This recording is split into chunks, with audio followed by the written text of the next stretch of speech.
আসসালামু আলাইকুম গাইস, সম্মানিত কৃষক ভাইরা, আপনাদের দেখানোর চেষ্টা করতেছি কিভাবে পেঁয়াজে সার বপন করা হয়। এখানে 10 কাঠা বইয়ের জন্য প্রায় আপনার 12.5 কেজি ড্যাপ সার, 5 কেজি জিপসাম, প্রায় 5 কেজি খৈল এবং 5 কেজি লবণ একটি পাত্রে নিয়ে সুন্দরভাবে মেশানো হয়েছে। তারপর মেশানোর ফলে সুন্দর করে মেশানো হয়েছে। আগে মেশানোর ফলে এই যে আমাদের কৃষক ভাই মোস্তাকিম ভাই, উনি হচ্ছে আপনার খেতে দিচ্ছে সার।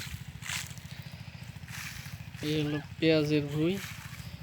তবে পেঁয়াজের চেহারা দিয়ে ভালো লাগতেছে না ভাই, পেঁয়াজ লাল হয়ে গেছে। এখানে আমরা এই পেঁয়াজের লাল, এই যে আপনাদের দেখাচ্ছি, পেঁয়াজের কিছু কিছু জায়গায় এই যে লাল হয়ে গেছে, গাছগুলো যে এরকম লাল হয়ে গেছে। এই লাল হলে এটার নাম দেওয়া হয়েছে পচরা। এই পচরার জন্য আবার আমরা বিভিন্ন ধরনের, পচরা যেন না হয় সেই ধরনের বিভিন্ন মেডিসিন আমরা প্রয়োগ করেছি খেতে।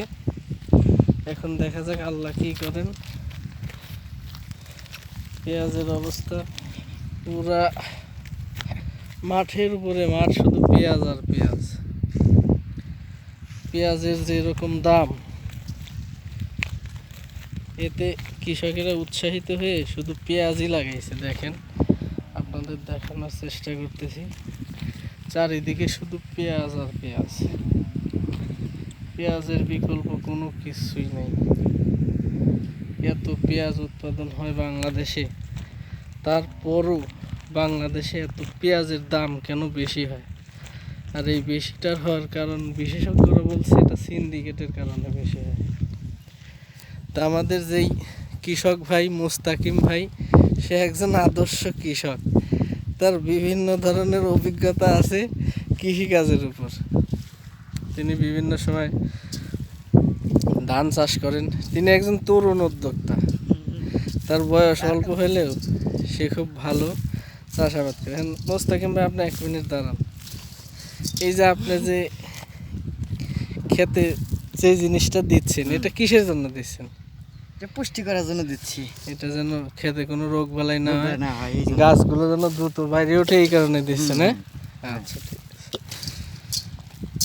এই হলো দর্শক, আপনাদের দেখানোর চেষ্টা করলাম কিভাবে পেঁয়াজের খেতে সার দেওয়া হয় পেঁয়াজের উৎপাদন বাড়ানোর জন্য। আপনারা হয়তো এই টিপস ফলো করলে উপকৃত হবেন। আর যদি কোনো সমস্যা হয় আমাদের মোস্তাকিম ভাইয়ের সাথে যোগাযোগ করেন, তার নাম্বার আমি দিয়ে দেব। আপনারা তার সাথে ফোন করে যে কোনো সমস্যা সমাধান নিতে পারবেন তার কাছ থেকে।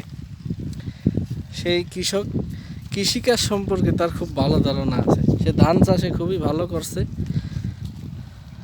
ঠিক আছে, ধন্যবাদ সবাইকে।